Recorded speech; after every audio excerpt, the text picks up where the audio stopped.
Hi everyone, Dinye. The last few years I've been building L&D in different startups. Currently I'm working at HeyJobs, the recruiting platform for essential talents.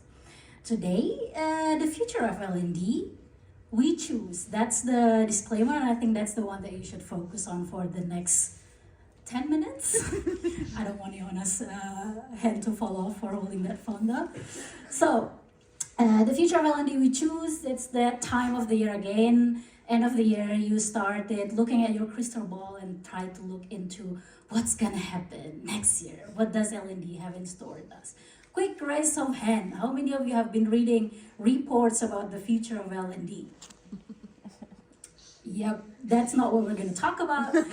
So the future of L&D according to many thought leaders. So what I mean with thought leaders here is not necessarily just like a person that we follow on LinkedIn, but also institute, reports, Offbeat newsletter, where we try to gather information. And these are a random collection that I just put onto one slide. Some says, oh, please, it's going to be skills-based organization. It's all going to be skills. Marketing for L&D, but you also need to build learning culture. And please also do learning analytics. And if you have some spare time, maybe also work on Gen AI, AR, VR, machine learning, everything. And you go back to your work, and then this is your daily L&D reality, or my L&D reality sometimes. You have people who just ask, hey, we need this training yesterday, so please. Or a team lead coming to you, my team is not delivering, please do some sort of intervention. Or we need to cut your budget, so no, not training, not nothing, no platform, but please deliver more. And then we need this training yesterday, not training only, but all kind of different things. And of course, overwhelm, here's my L&D content strategy. Or we don't have the data, but here's our happy sheet and attendance list. Or let's launch this LXP, please. Please, it will probably save us. So, you try to calm down and sit down with yourself. And until your hair falls off, you are like, what the heck am I supposed to do with all of this information? So that reminds me of a method. I'm not gonna go too deep into it because I only have 5 minutes. So it's a method that's usually used by sustainably design, urban design, so for complex processes. So instead of doing forecasting, they do backcasting. So you work backwards, you have some kind of vision, the future that you choose, that you want to see in the next years. And then you go back to your current situation, you do your baseline analysis, and then you create different kind of scenarios where you're like, okay, which path do we want to take, iterate, adapt, and prioritize. So it's about picking your lane, experiment, reflect, and share. Because for me, sometimes it's very hard to remind myself that it's us, the practitioners, the one who are sitting right now in the room, who are actually determining the future of L&D. It's the one that we choose every day, the decision that we make, the conversation that we have with our stakeholders.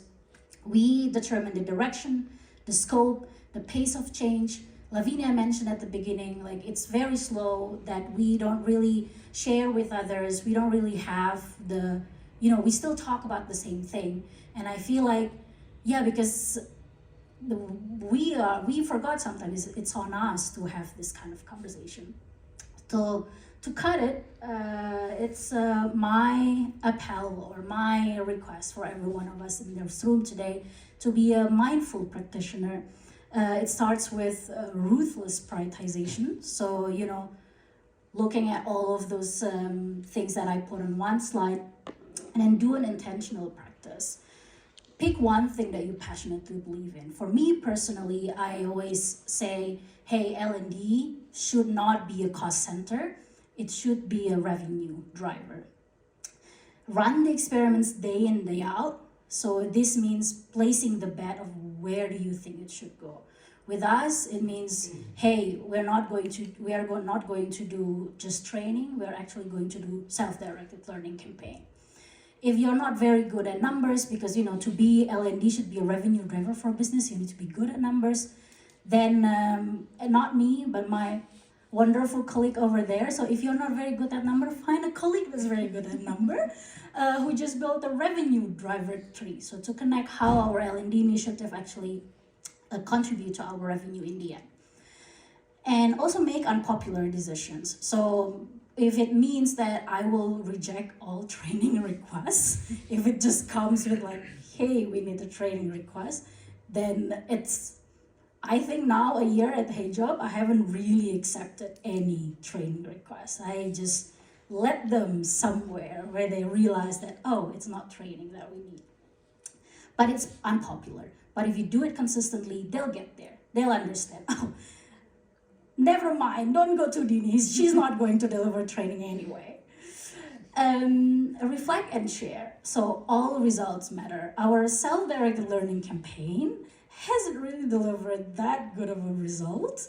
And the only way we get there is by reflecting honestly that, hey, if you look at the numbers and the KPIs that we set at the beginning, we don't really hit it.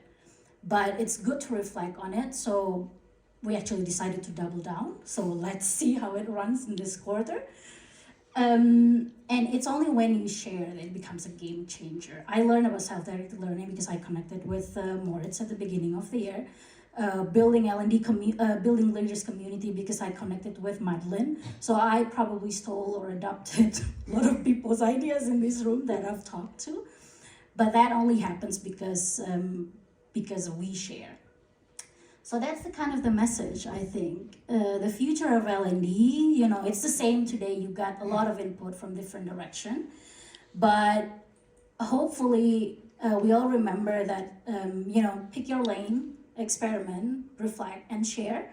Because it's the one that we prioritize, that we put effort into and improve and share. That's the only way we accelerate the very slow pace of change that are in L&D.